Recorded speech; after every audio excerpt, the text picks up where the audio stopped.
on a vraiment ces beaux cantiques, hein? Jésus, Jésus, tellement agréable lorsqu'on entend parler de Jésus. Et puis, lorsque je regarde ces beaux cantiques qu'on est en train de chanter, on voudrait vraiment que Jésus puisse nous remplir de son amour, nous remplir de sa paix, de sa joie. Cependant, on a quelque chose à faire si nous désirons réellement que Jésus puisse nous remplir de sa paix, de sa joie. Ça ne viendra pas comme ça, là. Ce n'est pas comme une pluie qui tombe. On a besoin vraiment de regarder, de s'examiner, puis rentrer, je dirais, rentrer dans la bulle de Dieu, dans sa parole. Entrer dans son cœur. On en a tellement de besoin. Alors, j'ai eu la joie à mon tour d'aller évangéliser cette semaine. Ça faisait tellement de bien. Tellement de bien. Vous savez, il faut que je vous raconte quelque chose de personnel.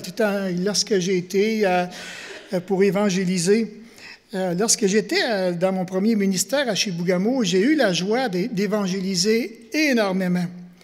Énormément. Je savais même des téléphones de des gens que je ne connaissais même pas qui désiraient que je puisse aller faire le service.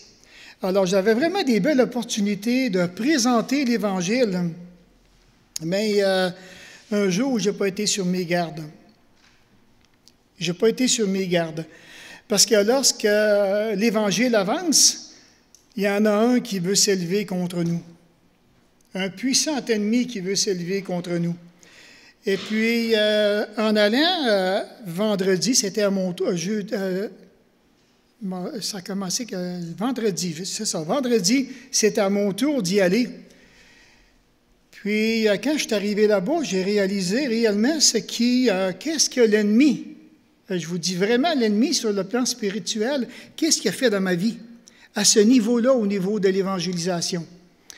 Et je me suis rendu compte que cet ennemi-là m'avait arraché mon assurance. Pas l'assurance de la vie éternelle, pas ça du tout. Prêcher l'Évangile avec assurance.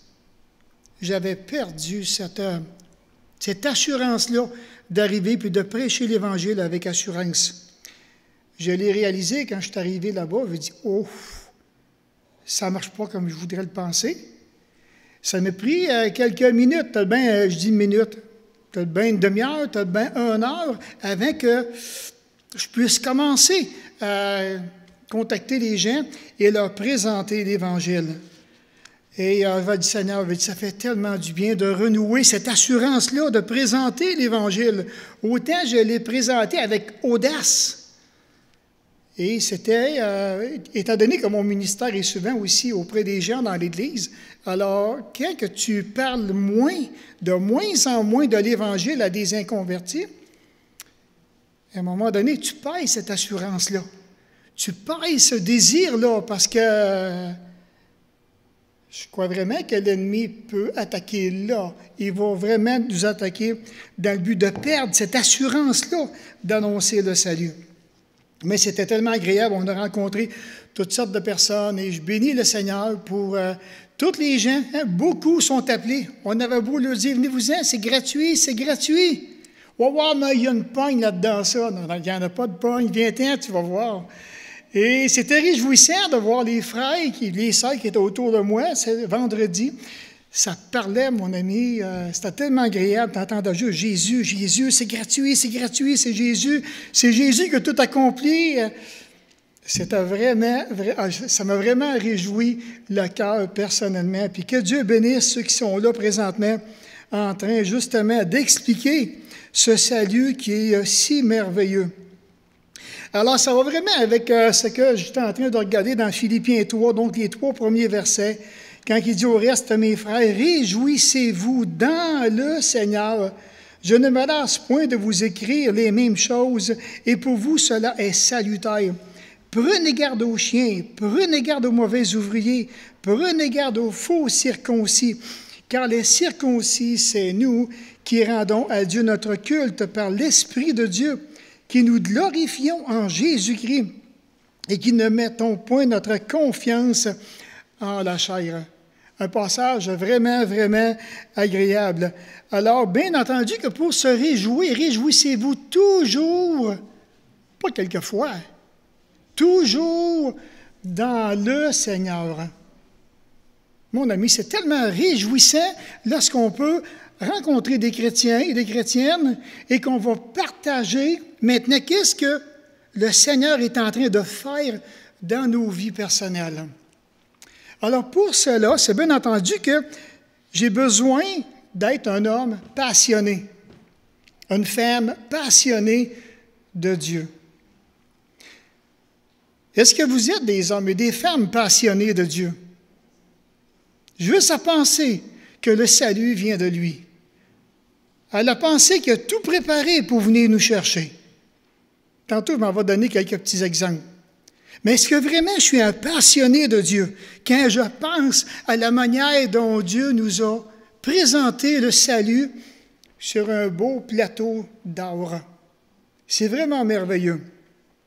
Maintenant, est-ce que je suis toujours en amour avec le Seigneur? En amour avec sa parole? Ah, j'aime ça, hein, des fois sur le bord de la plage, tu te promènes, tu vois, waouh, j'aime Dieu. Ça aurait pu être écrit n'importe quoi. Mais j'aime Dieu. Et quelles sont les raisons pour lesquelles j'aime le Seigneur? Mais c'est bien entendu que pour ça, ça prend des désirs. On peut avoir toutes sortes de désirs dans le cœur. Mais est-ce que vraiment, en tant qu'enfant de Dieu, que je désire encore m'approprier des délices éternelles qui sont à la droite de Dieu? Est-ce que je suis encore désireux de grandir dans le Seigneur Jésus? D'apprendre à le connaître de plus en plus. Alors, parce que se réjouir, il y en a qui ça leur prend de la boisson pour se réjouir. On va se saouler un petit peu, puis on va se réjouir. C'est vraiment pas la même réjouissance qu'il y a que de se réjouir dans le Seigneur. D'autres, ils vont trouver leur joie maintenant dans la famille. Et là, je pensais, mais quand c'est la fête soit de papa, de maman, de grand-papa, de grand-maman qui sont encore vivants, on va se réjouir en famille. Et il se peut qu'en se réjouissant en famille, surtout si on est chrétien, que c'est certain qu'il va y avoir des partages sur Dieu. Qu'est-ce que Dieu fait dans nos vies, même en tant que grand-papa? On aurait vraiment des belles choses à partager. Et d'autres, maintenant, pour se réjouir, mais c'est le temps des vacances. On va partir, on va les rencontrer, soit maintenant qu'on s'est donné rendez-vous avec 3 ou 4 familles, en quelque part, on s'en va sur un terrain, peut-être même à Patmos, et là, on va se réjouir ensemble, on va écouter les messages ensemble, on va partager autour du feu, on va apprendre à se réjouir encore du Seigneur.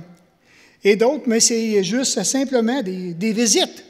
Il y en a qui vont se réjouir à faire des visites. On fait des visites. Alors, tout ça, je me rends compte qu'au fur et à mesure qu'on avance, ça dépend toujours de mon cœur. Comment mon cœur est disposé devant Dieu? Quand vient le temps, par exemple, de prendre des moments d'adoration, est-ce que vraiment que je prends le temps de m'arrêter, de compter les bienfaits de Dieu, de les placer devant moi? Est-ce que ça me réjouit encore? Est-ce que Dieu me réjouit encore? Peut-être qu'on va dire, mais hey, je me rappelle les premiers temps, quand j'ai accepté Jésus-Christ, j'avais 1001 raisons de tout le temps parler de lui. Maintenant,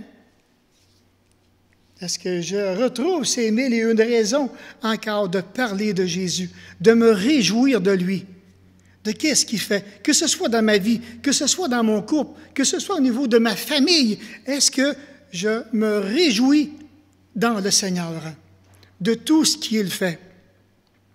Alors, si on se rappelle, juste pour dire quand même, parce que ça continue quand même, hein, c'est une histoire de cœur. Souvent, le cœur, mais c'est pas ça ici, là. C'est pas la poitrine, c'est pas le cœur qui pompe le sang qu'on parle. Le cœur, donc, on dit que c'est le centre de toute vie physique, spirituelle. C'est la vigueur et le sens de la vie physique. C'est le centre et le siège de la vie spirituelle même. Âme ou esprit, la source et le siège de tous les désirs, de tous les envies, de tous les buts, de tous les efforts, compréhension, faculté, siège de l'intelligence, de la volonté, du caractère.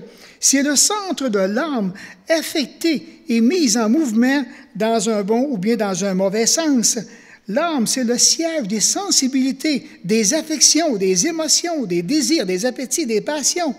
L'intérieur, c'est le milieu, le centre de quelque chose, même ce qui est inanimé, quand on parle du cœur. Alors, quand il y a des besoins qui sont présentés, qu'est-ce qu'on voit? Soit que le cœur soit là, ou le cœur n'y est pas pantoute.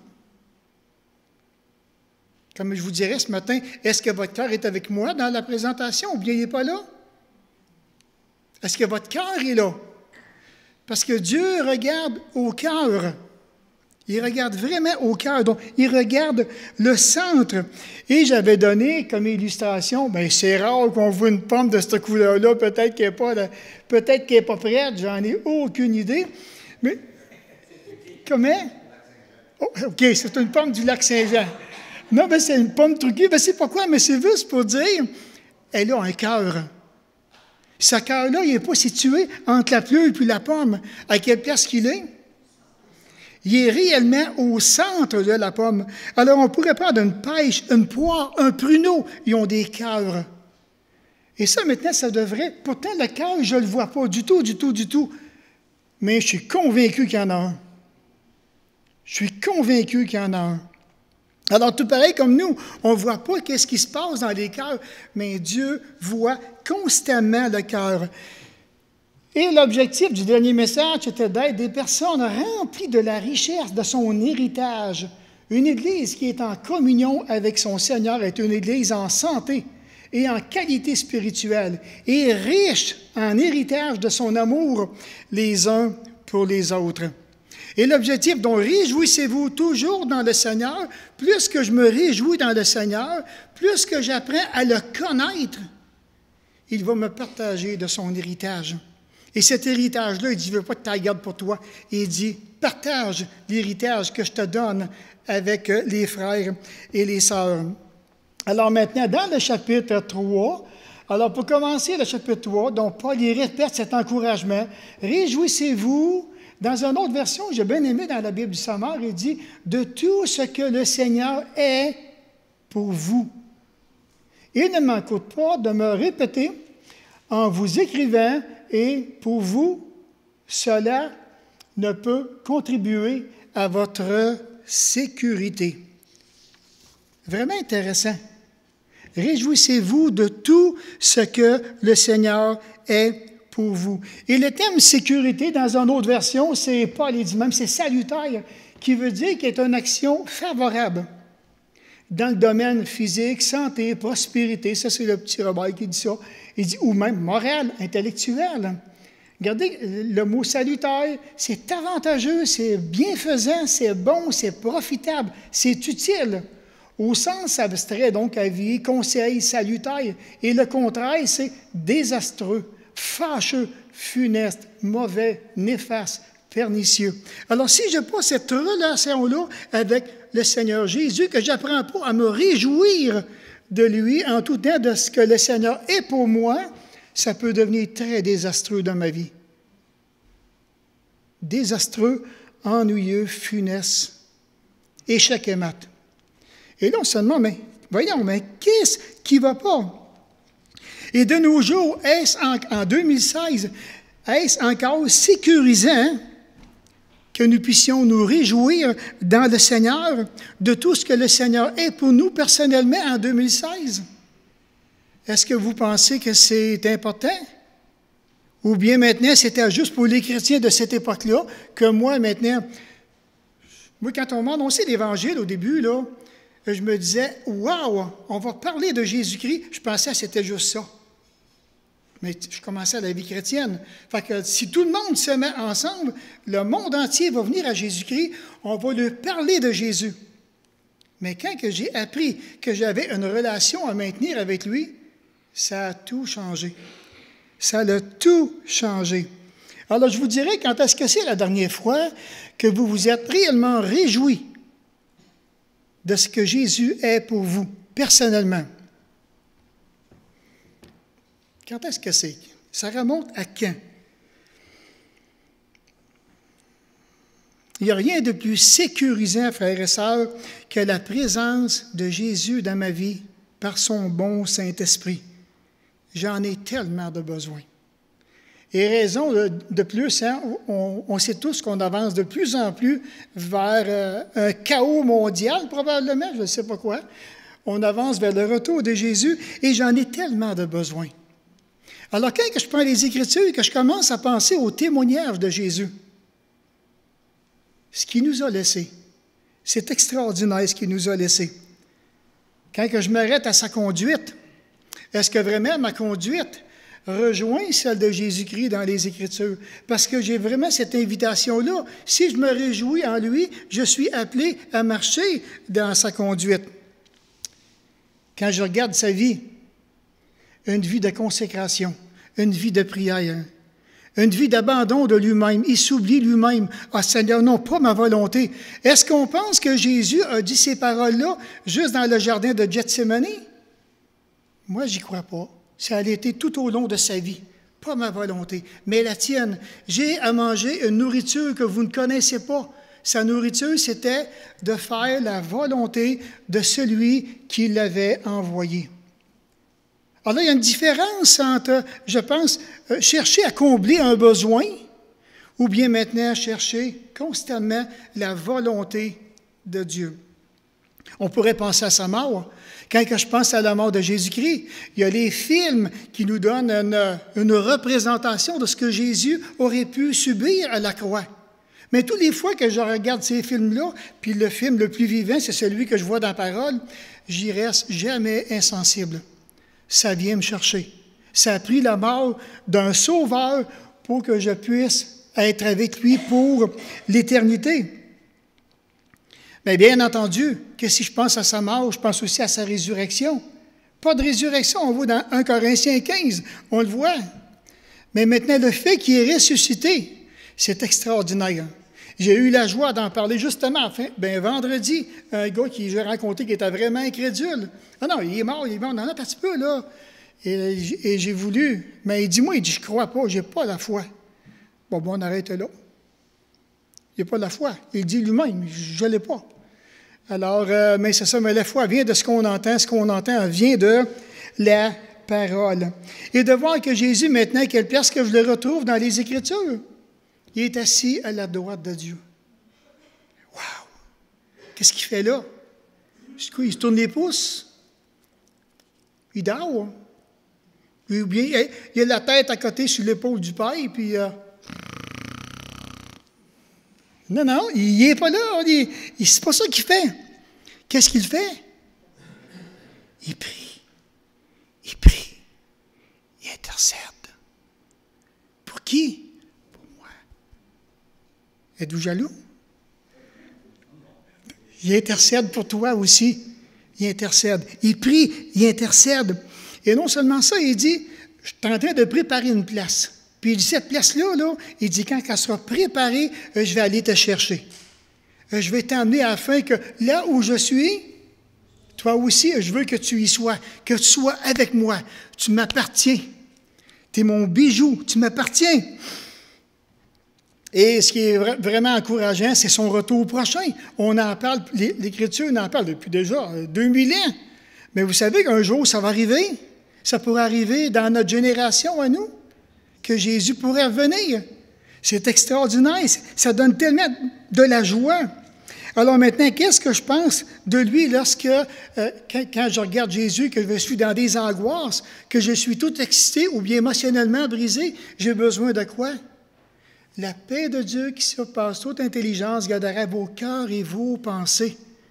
Mais pour ça, j'ai besoin de me réjouir en lui, j'ai besoin de m'approcher en lui pour avoir cette paix-là dans le cœur et son amour. C'est-tu possible qu'à un moment donné, qu'on peut avoir tellement de haine envers quelqu'un et de voir que spontanément, ou bien dans un cheminement personnel, cette haine-là se change en amour et je commence à aimer la personne que j'ai tellement détestée dans le cœur? Ça prend juste Dieu pour faire ça. Il n'y en a pas d'autre que lui. Pourquoi? Je me réjouis dans le Seigneur. Combien parmi nous qui ont devoir crier vers Dieu? Moi, j'ai crié vers lui souvent, crié vers lui dans la détresse. Et qu'est-ce que le Seigneur a fait? Qu'est-ce qu'il fait là, lui? Que c'est qui a crié après moi? Non, Dieu n'agit pas de même. Il va venir, il va répondre à notre besoin. Pourquoi? Son désir, c'est de nous secourir dans la détresse. Ah, la joie. On a M. Joyeux en face de moi. J'ai M. Joyeux en face de moi. Cossal Joyeux. Ah non, mais il a dit lui-même un matin, il dit, j'aime ça, il dit communiquer la joie. Mais la joie, c'est un fruit de l'esprit. C'est spécial. Alors, quelqu'un qui est joyeux, c'est quelqu'un qui est rempli du Saint-Esprit. Se réjouir de Dieu.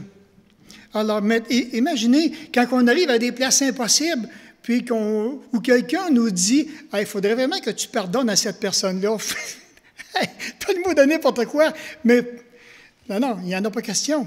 Je ne suis pas capable de pardonner à cette personne-là. Qu'est-ce que Dieu fait? Il prend plaisir à accomplir des choses impossibles dans nos vies personnelles. Alors moi, je me réjouis tellement dans le Seigneur parce que ça m'est arrivé, hein? Ça m'est arrivé qu'à un moment donné, que j'ai eu des blocages dans ma vie, que je devais accorder un pardon, et auquel ça m'a pris 5-6 mois avant de l'accorder, avant que Dieu vienne le faire à travers ma vie. Mon Père céleste a vu ma peine. Mon Père céleste a vu ma difficulté, mon blocage personnel. Mon Père céleste est venu me libérer parce que ça me rendait captif. Ça me rendait tellement amer. Il l'a fait, il m'a accordé le pardon, il m'a vraiment délivré. Sa présence maintenant, que dire de sa présence? Ce matin, il est présent parmi nous. Ce matin, il regarde dans nos cœurs. Et lorsque je réalise la présence de Dieu dans ma vie, autour de moi, savez-vous que ça met des stops? Ça met des arrêts en quelque part? Parce que je réalise que mon Père céleste me voit, il est vraiment omniprésent. Ah, une autre chose que j'apprécie de mon Père quand je me réjouis de lui, c'est lorsqu'il peut prendre tous mes fardeaux. On est bon là-dessus, ça, hein? Chaque semaine, je sors les déchets, puis ou bien la poche d'herbe, ces choses. Le gars, les fardeaux, tiens, je dompe tout ça dans la poubelle. Je suis tellement content. Tiens, toi. Mais comment est-ce que nous, sur le plan personnel, que nous pouvons être lourdement chargés, émotionnellement fatigués? Et là, maintenant, Jésus, il dit, « Venez à moi, vous tous qui êtes fatigués et chargés, et je vous donnerai du repos. » Un verset que j'ai eu à partager justement vendredi, quand j'ai rencontré une jeune femme qui s'est approchée du kiosque. J'ai eu la joie de lui partager ce verset-là. Le Seigneur me le mettait à cœur. Et comme on a vu dans la formation, hein, laissez le Saint-Esprit vous diriger. Elle est arrivée, j'ai pris la parole, je lui ai montré qu'est-ce qu'elle a fait. Hein? Elle a fait ça de même. Et je lui ai donné une petite Bible. Il dit, gars, il dit, viens à Jésus. C'est gratuit de venir à lui. Wow! Et tu vas apprendre à te réjouir de lui. Une autre chose qui m'encourage beaucoup, c'est lorsqu'il prend tous mes soucis. Avez-vous des soucis, vous autres? Portez-vous des soucis? Est-ce quelque chose vraiment qui... ça m'agace? Je pense dans 1 Pierre 5, 7. Hein? Et déchargez-vous celui de tous vos soucis, car lui-même prend soin de vous. Mais c'est qu'on est tellement autonome. Je suis tellement capable de prendre mes petits soucis par moi-même, puis je m'en vais, puis j'oublie constamment mon Père céleste. J'oublie mon Dieu. J'oublie de me réjouir en lui. J'oublie de lui parler de mes soucis. J'oublie. Mais quand le Saint-Esprit me le rappelle et que mon Père prend tous mes soucis, qu'est-ce que vous pensez que ça fait dans le cœur d'un chrétien qui amène tous ses soucis au Père? C'est extraordinaire. Mais maintenant, c'est certain qu'il y en a plusieurs parmi nous qui ont besoin de direction. On voit dans Jérémie 29, 11, hein, Dieu, il a un plan parfait pour ta vie. Parfait, parfait, parfait. Et ce plan-là, j'ai besoin maintenant de me réjouir en lui. J'ai besoin de m'approcher de lui, dans l'humilité, de reconnaître. Mais Seigneur, qu'est-ce que tu veux que je fasse? C'est quoi ma volonté? Non, pas la mienne, hein? C'est quoi ta volonté? On veut la suivre Et peut-être que c'est nous qui mettons des obstacles à la volonté de Dieu, parce que je ne veux pas le suivre, parce que je ne veux pas aller dans cette direction-là. Mais oui, bien moi, je veux que tu ailles dans cette direction-là. Une chose qui m'a surpris aussi de la part de Dieu, et sûrement ça vous est arrivé, il nous fait chanter quand on a le cœur triste. Ça vous est-tu déjà arrivé? D'avoir le cœur triste, découragé, et tout d'un coup, le Saint-Esprit met un beau cantique dans ton cœur. Ben voyons, qu'est-ce que je fais là? Je suis en train de chanter. Je ne sais pas si j'ai le goût de chanter, moi, j'ai le goût d'être triste. Je ne sais plus quoi. Et regarde, c'est plus fort que nous. Et là, maintenant, on se met à chanter. J'ai rencontré justement quelqu'un la semaine passée qui... bon, je ne raconterai pas tout le détail. Anyway, je pense qu'elle aurait aimé bien plus pleurer que d'autres choses. Je l'ai observé, chantait. Puis le Seigneur lui dit, elle est chrétienne en passant, mais je dis, il y a juste toi pour faire ça, connaissant tout ce qui s'est passé. Il y a juste toi qui peux mettre dans le cœur de cette sœur-là un cantique. Elle chantait. C'était vraiment, vraiment agréable. Ou bien maintenant, qui n'a pas besoin de consolation parmi nous ce matin? Quand je regarde dans 2 Corinthiens 1, le Père de toute consolation, Paul dit, il nous a comblés au-delà de toute chose. S'il y en a un qui peut vraiment combler au niveau des consolations, c'est le Père. Ah, puis Dieu, il sait qu'on a besoin de consolation. Mais quand Dieu met sa main pour nous consoler, quel repos! Hein? Le cantique le dit, quel repos céleste que nous avons en Jésus-Christ.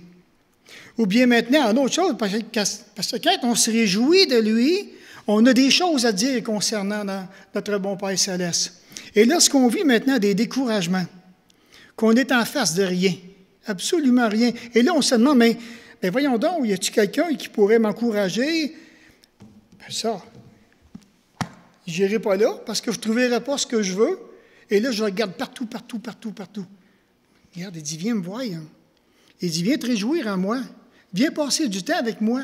Et il dit, s'il y en a un qui peut t'encourager, c'est moi, parce que c'est moi qui ai permis ce que tu vis dans ta vie. C'est moi que je veux que tu réalises que tu as besoin de moi. Ton plus grand besoin ici-bas sur terre, c'est moi. Wow! Avoir besoin vraiment de Jésus. Et combien que ce matin même, tout au long de leur vie personnelle, qui ont eu le cœur brisé, je l'ai eu à maintes reprises. Puis il y en a un qui a pris soin de moi.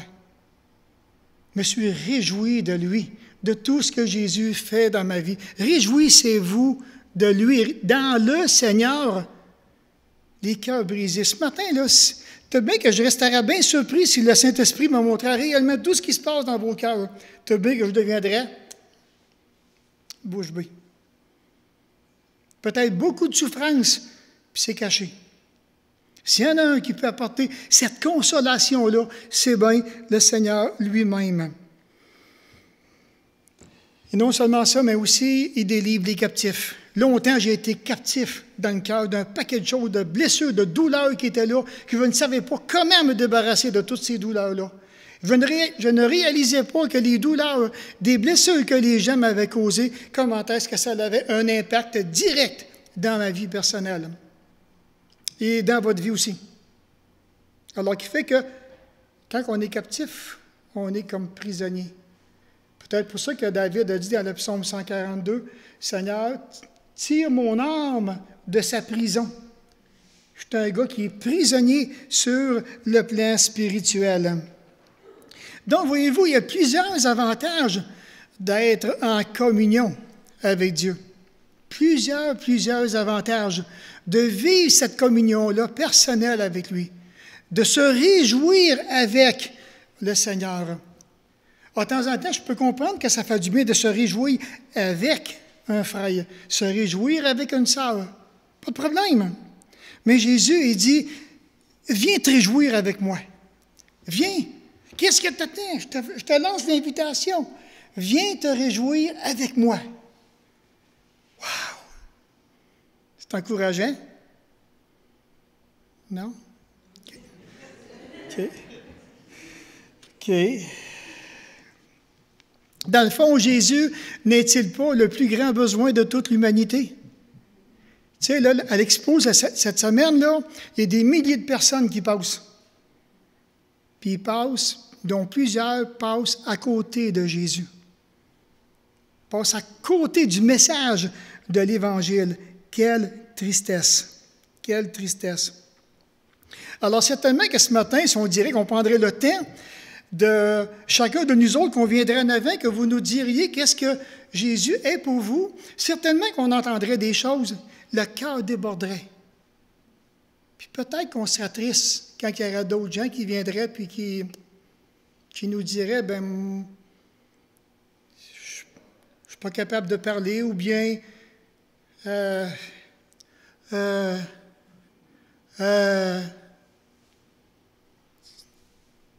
quoi? Qu'est-ce qui se passe?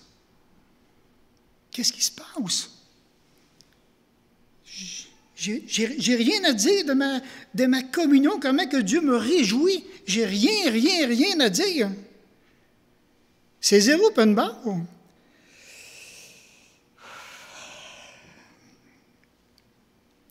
Je comprends que pour plusieurs personnes, le Seigneur Jésus, bien, j'espère pas dans le milieu chrétien, je pense pas, là, mais que pour Jésus, que pour plusieurs, que Jésus n'est pas grand-chose dans leur vie personnelle. J'en ai déjà rencontré des gens, bon, c'est certains qui n'étaient pas sauvés, mais qui ont dit des commentaires sur Jésus-Christ auxquels je ne veux même pas répéter en avant ici, tellement que c'était offensant pour Jésus-Christ. C'est vraiment, vraiment spécial. Donc ici, quand je regarde dans Colossiens 3, ça c'est mon introduction. Quand je regarde, là, c'est mon introduction que je vous ai partagée ce matin. J'ai vraiment des choses personnelles auxquelles Dieu touche mon cœur, auxquelles il m'a vraiment, vraiment fait du bien. Et de voir ici maintenant, c'est bien entendu que lorsque l'Évangile prend du terrain, il y a un ennemi auquel on doit faire face. Et cet ennemi-là, c'est bien entendu que s'il peut paralyser les chrétiens, s'il peut enlever l'assurance, comme tantôt que je vous disais, il va le faire. Il va faire tout ce qui est en son pouvoir pour cesser la propagation de l'Évangile. Il y a plusieurs astuces, on dit, dans son sac. Il sait très bien comment mettre le doute. Le doute. J'ai vu des gens qui ont suivi la formation ici, puis savez-vous que je les ai vus à l'expo, assis sur d'autres chaises, un petit peu plus loin, et puis qui ne se sont pas impliqués. Je peux comprendre. S'il manquait d'assurance, je peux très bien comprendre. On dit aussi que notre ennemi, c'est le maître pour amener des chicanes, pour amener des divisions parmi les chrétiens. On dit qu'il est vraiment habile dans ses desseins. Puis il faut en parler de notre ennemi sur le plan spirituel. Parfois, il faut comprendre ses tactiques, comment il va nous utiliser, comment il va s'y prendre pour nous empêcher d'avancer, empêcher de porter du fruit. Je trouve ça intéressant parce que dans le dictionnaire biblique, il est appelé le singe de Dieu. Il veut tout faire comme Dieu. Il veut tout faire comme Dieu. Maintenant, la question vient, pourquoi cette communion personnelle avec le Seigneur se caractérise-t-elle ou se scelle-t-elle pour notre sécurité? Quand Paul dit, cela pour vous est salutaire. Alors ici, maintenant, quand je regarde un petit peu plus loin dans Hébreux, pour la raison qu'aujourd'hui, nous sommes entourés de beaucoup de personnes qui lisent la parole de Dieu.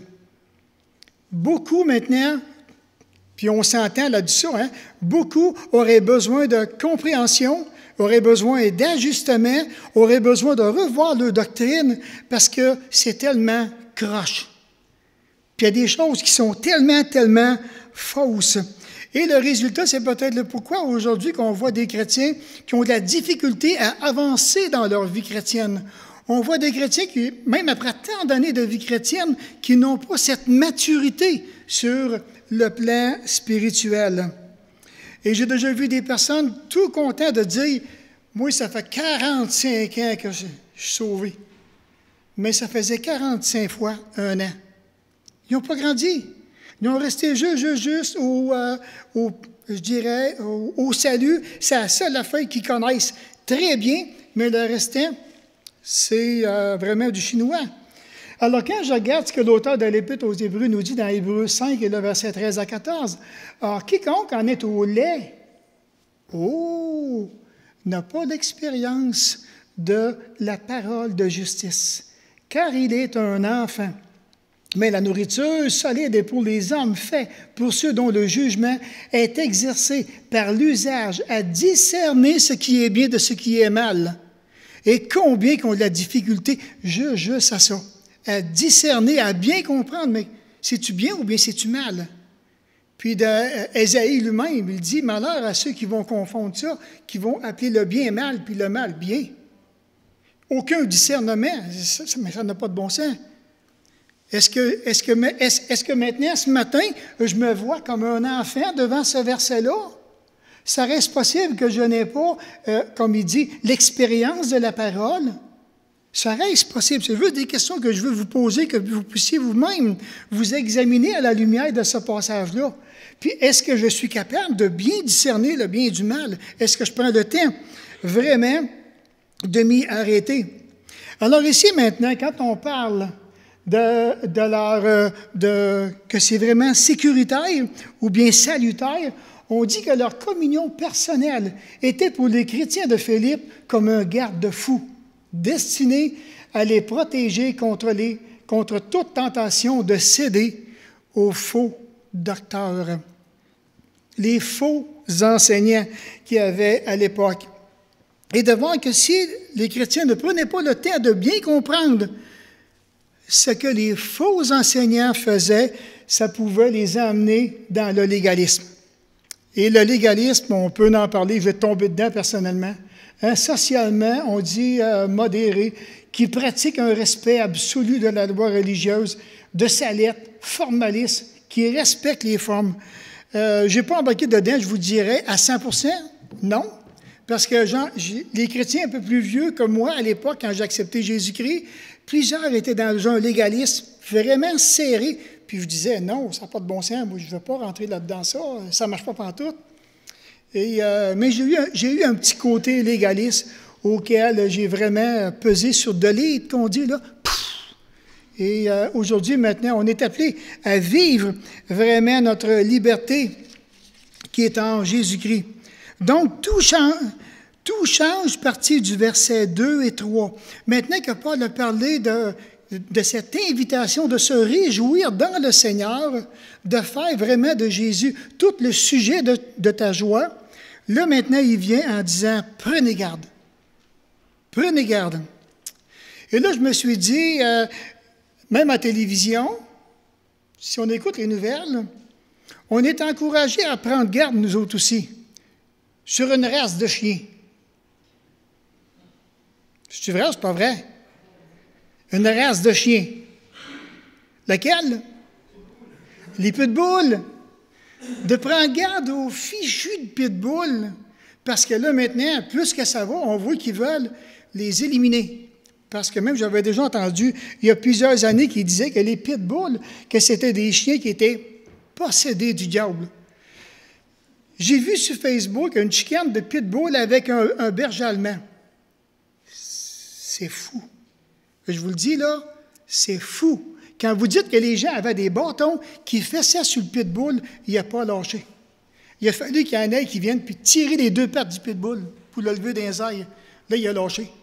Là, le berger allemand, il est parti, tout, puis ça faisait déjà un bon moment que ça durait. Maintenant, quand Paul dit « Prenez garde aux chiens », comment on doit comprendre? Alors, je vais te voir dans l'encyclopédie des difficultés de la Bible. Et on dit que les chiens, c'était un terme de mépris en Orient. Les chiens étaient des bêtes errantes et malfaisantes, toujours à l'affût de quelque nourriture, attaquant parfois même les hommes. Là, ici, puis, on va regarder l'autre définition qui va avec. On dit que les faux enseignants sont décrits comme des chiens, contrairement aux chiens domestiques décrits dans Matthieu. qu'il y avait des miettes qui tombaient là, de la table et que le chien allait manger les miettes. Là, on parle d'un chien domestique. Le terme chien dans le grec, qui est le mot kouon, désigne les charognards sauvages qui infestaient les villes antiques. Ces sales chiens erraient en meute, se nourrissaient de déchets. Alors, comme ces chiens étaient méprisés, il est dit qu'on utilisait fréquemment le mot chien de façon vraiment désobligeante. C'est-à-dire maintenant que les Juifs, à l'époque biblique, les Juifs disaient des non-Juifs. Ils leur attribuaient ce nom-là. Alors, tous ceux qui n'étaient pas Juifs, ils étaient traités comme des chiens. Ils étaient en train de dire que ces gens-là, c'est des charognards. Ils agissent pareil comme des charognards. C'est quelque chose. C'est vraiment, vraiment quelque chose. Alors, et de voir maintenant que dans le psaume ici, le psaume 22, le verset 17, un passage prophétique, lorsque David l'écrit, quand il parle à propos des souffrances de Jésus, il dit « Car des chiens m'environnent, une bande de scélérats rôde autour de moi, ils ont percé mes mains et mes pieds. » Alors, dans sa prière, dans son cœur, il y a des chiens qui rôdent autour de moi. Puis il est en train justement de faire allusion à ces gens-là qui sont vus comme des bêtes sauvages, comme des charognards. Maintenant, le terme scélérat, probablement qu'il y en a qui se posent la question, qu'est-ce que ça veut dire, scélérat? Alors, qui a commis, qui est capable de commettre un meurtre, des crimes, des mauvaises actions, c'est criminel quand on parle de scélérat. Alors, tout ça, c'était là, autour de Jésus, en train de percer ses mains et ses pieds. Un petit peu plus bas, Jésus aussi dit « Protège mon âme contre le glaive, ma vie contre le pouvoir des chiens. » Wow! C'est vraiment quelque chose, ce que Jésus qui est en train de dire. Mais parce que c'est prophétique, on s'entend là. Traiter quelqu'un de chien, on dit que c'était une insulte très grave à l'époque des temps bibliques. Et les Juifs réservaient généralement cette appellation-là aux païens. Donc, c'était les peuples en dehors du peuple juif. Il y a un autre ici, regardez, avec Goliath et puis David.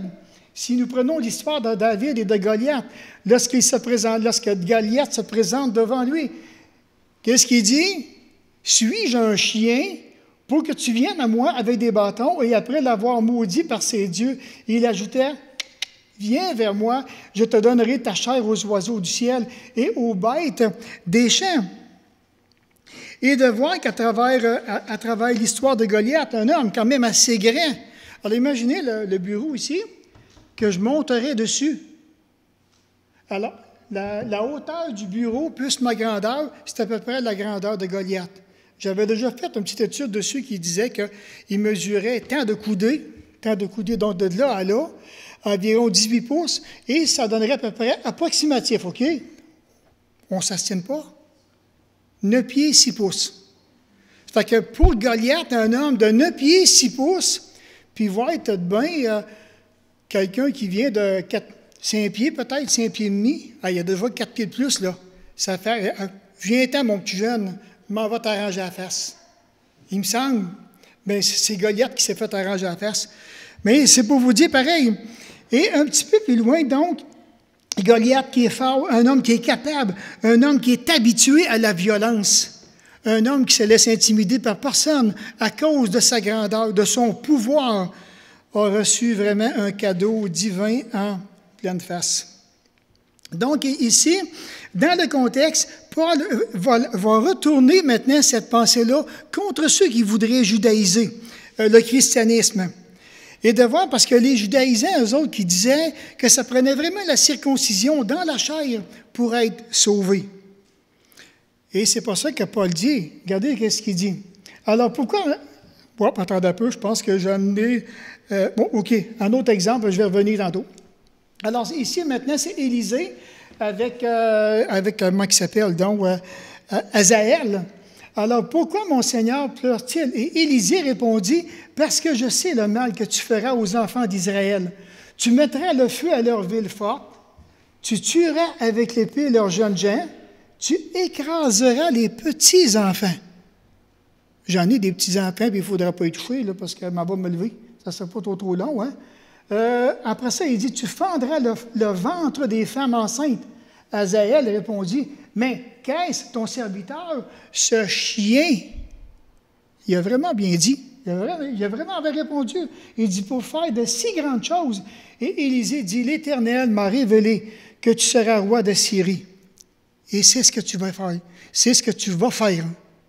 Et c'est intéressant, probablement que lui, il ne savait pas ça qu'il avait ça dans le cœur, en quelque part. Ça va venir de son cœur, de son centre, comme tantôt que je vous disais. Et Élisée lui a révélé, tu vas faire ça. C'est avec raison, hein, mais qu'est-ce que ton serviteur, ce chien? Mais c'est ça. Alors, quand on regarde toutes ces choses-là, et de voir que les judaïsants, eux autres, à l'époque biblique, ils ont tout fait pour maintenant démontrer que pour être sauvé, ça prenait la circoncision dans la chair. Et là, maintenant, Paul, il répond à ça. Il dit non, il dit le juif, ce n'est pas celui qui en a les apparences. La circoncision, ce n'est pas celle qui est visible dans la chair. Mais le juif, c'est celui qui l'est intérieurement. Et la circoncision, c'est celle du cœur. C'est celle selon l'Esprit de Dieu et non selon la lettre. La louange de ce juif ne vient pas des hommes, mais elle vient de Dieu. Et de voir que Paul, maintenant, sa crainte, c'est de voir des faux ouvriers, c'est de voir des faux enseignants, des chiens qui vont répandre la charogne, je dirais, de leur enseignement. Puis il dit, faites attention à ça, goûtez pas à cette charogne-là, parce que ça va complètement, vous allez tomber dans un légalisme extraordinaire. Allez pas là, goûtez pas ça du tout, du tout, du tout. Et de voir que maintenant, ici, l'accusation lancée contre les judaïstes, dont les activités constituaient un danger imminent pour la communauté de Philippe, est exprimée dans des termes très virulents. Les chiens étaient considérés par les Juifs comme les créatures les plus méprisées, insolents et misérables. Faites attention à des gens comme ça. Wow! Ils avaient quand même toute une détermination, un bel exposé. Donc, il y a un appel à la vigilance. Et même encore aujourd'hui, dans notre milieu, en 2016, il y a des gens qui vont prendre la parole de Dieu et qui vont lancer le petit plat vraiment dégoûtant. Maintenant, les chiens sont-ils impurs? Est-ce que les chiens sont sales? Les faux enseignants aussi le sont. Les faux docteurs le sont. Et les chiens le sont aussi. Les chiens sont-ils vicieux et dangereux et à éviter? Les faux enseignants le sont aussi. De même que tous ceux et celles qui enseignent le salut par les œuvres. Et l'Écriture, voilà ce qu'elle nous dit. C'est par la grâce que vous êtes sauvés. C'est vraiment intéressant, par le moyen de la foi. Et ça ne vient pas de vous, c'est le don de Dieu. Ce n'est point par les œuvres, afin que personne ne se glorifie. J'ai été enseigné, quand j'étais plus jeune, à faire des œuvres pour être sauvé. J'ai été enseigné comme ça. Puis combien de ma génération qui ont été enseignés comme ça? C'est de la charogne. C'est carrément de la charogne. J'ai été instruit par des charognards, ce que la parole de Dieu me dit. J'ai vraiment pogné de quoi cette semaine quand j'ai tout réfléchi à tout ça. Et tout ça, mais par rapport que ça m'éloigne de Dieu. Alors, fais des œuvres, tu vas être sauvé. Non, Dieu, il dit, c'est par la grâce que tu es sauvé. Par le moyen de la foi, puis ça ne vient pas de toi, ça vient de Dieu. Puis quelqu'un qui va enseigner quelque chose contraire à ça, c'est un faux enseignant, c'est un faux docteur. Alors ici, maintenant, donc, ceux qui enseignent autre chose, ce sont des loups sauvages, des ravisseurs. Et c'est le pourquoi qu'on voit, ici maintenant, j'ai pris un exemple de charogne, hein, regarde, des charognards qui sont là. L'Esprit dit expressément que dans les derniers temps, quelques-uns abandonneront la foi pour s'attacher à des doctrines, on va le lire ici, à des esprits séducteurs. Attendez un petit peu. Oui, et à des doctrines de démons. Alors imaginez des gens qui vont abandonner la foi, puis qui vont s'attacher à des doctrines de démons. des doctrines de charogne. Ils vont abandonner, ils vont tout lâcher, puis ils vont penser goûter quelque chose de mieux, et ça va être pire. Alors maintenant, puis ils vont vraiment démontrer un attachement à cette doctrine-là. Est-ce que vous pensez que ce n'est pas important de demeurer en communion avec Dieu? Est-ce que vous pensez que ce n'est pas important de se réjouir dans le Seigneur de tout ce que Dieu est pour moi, de ce qu'il m'a donné, de ce qu'il m'a apporté? Et l'apôtre Paul dit au verset 3, il dit « Car les circoncis », en terminant, j'achève aussi, il dit « Car les circoncis, c'est nous qui rendons à Dieu notre culte par l'Esprit de Dieu. » Les circoncis de cœur qui parlent ici, qui nous glorifions en Jésus-Christ et qui ne mettons point notre confiance en la chair.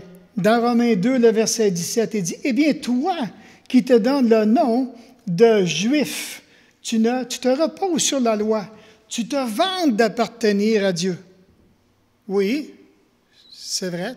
Pour le Juif, ce que Paul est en train de dire, mais regardez un petit peu plus loin, il dit « Toi qui te fais une gloire de la loi, cependant, il dit, tu déshonores Dieu par la transgression. » Regarde, ça sert à quoi de connaître la parole puis de ne pas la mettre en pratique, de la transgresser constamment? Ça sert à quoi? Absolument rien. Donc, tu veux avancer, prends la parole, vis ta relation avec moi, réjouis-toi de moi, que l'Éternel dit, et il va rendre ton travail puissant. Galates 6:13, car les circoncis eux-mêmes n'observent point la loi, mais ils veulent que vous soyez circoncis pour se glorifier dans votre chair. Alors, voyez-vous la guerre qui régnait à l'époque? Ça prenait vraiment plusieurs, voulaient judaïser en disant la circoncision de la chair. Non, c'est la circoncision du cœur. Puis s'ils réussissaient à enflouer des gens, ils riaient d'eux autres. Je t'ai eu pareil. Tu t'es fait circoncire dans la chair. Je suis vraiment content si tu parles que c'était ça qui était pour te sauver. C'est pas ça pantoute. C'est vraiment la circoncision du cœur. Alors, comme que Paul dit, nous nous glorifions dans le Seigneur et de voir qu'on on est encouragé. Vous savez quoi? Ce qui m'a encouragé cette semaine en préparant le message, je suis content, j'ai loué le Seigneur, j'ai pris un temps pour le louer pour dire, Seigneur, je veux vraiment te louer de ce que ta parole ne vient pas des faux enseignants. Ta parole ne vient pas de des hommes qui sont remplis de charogne dans le cœur. Ta parole, elle vient de toi, bon sang. Merci du fond du cœur de ce que j'ai ta parole. Je suis capoté, excusez, je fais un petit peu de zèle, là. Mais j'en ai l'eau à la bouche, une minute. Pas de bon sens, là. Mais je me réjouissais de la parole parce qu'elle vient de mon Père céleste. C'est le Saint-Esprit qui l'a inspiré, cette parole-là. Elle est digne de foi, de confiance. Parce que j'ai le meilleur des enseignants. J'ai le Saint-Esprit pour m'enseigner. Puis je vous le dis, lui, il m'amène ça sur des plats vraiment agréables. Plein de sauce à ton choix. Plein de sauce, là, comme tu voudras. Mais regarde, elle est bonne vraiment pour le cœur. Alors, les chrétiens accordent le mérite de tout ce qu'ils sont et de tout ce qu'ils ont au Seigneur Jésus. Que celui qui se glorifie dans le Seigneur. Pour terminer, donc, notre communion étroite avec Dieu va nous tenir loin du légalisme, loin des chiens, c'est-à-dire d'entendre toutes sortes d'enseignements qui sont faux, qui ne vont même pas à la rencontre de la parole de Dieu, loin des mauvais ouvriers, loin des faux circoncis, parce qu'on aura vraiment ce discernement-là. Et ce discernement-là va venir du résultat de ma communion personnelle avec le Seigneur Jésus. Oui, réjouissez-vous toujours dans le Seigneur. Alors, mon frère, cette semaine, je veux vraiment mettre ça au défi devant toi. Viens te réjouir avec Jésus. Prends un temps, demain matin, ce soir, aujourd'hui, qu'importe, viens te réjouir avec lui. Puis demande-lui, Seigneur, j'aimerais tellement que tu me réjouisses en quelque part. Je vais lire ta parole, mais amène une réjouissance dans mon cœur. Il est fidèle. Il est vraiment fidèle. Il va le faire. On va se couper dans un mot de prière pour terminer. Alors, Seigneur Jésus, Père Céleste, encore une fois, mille merci pour ta bonne parole que tu nous as laissée. Je suis vraiment content, mon Père, de réaliser que cette parole-là est divinement inspirée et qu'elle est vraiment digne de confiance. C'est ta parole. Elle est sortie de ta bouche. Elle est sortie de ton cœur. Elle m'amène une consolation, un espoir éternel. Et de ce qu'un jour, je te verrai face à face. Alors, mon Père, merci de tout l'honneur que tu nous fais d'être présent avec nous et accorde-nous cette sagesse de bien discerner ce que tu attends de nous. Mon Père, sois béni dans tous les domaines de nos vies et merci encore pour l'honneur de ta présence ce matin. Au nom de Jésus, Amen.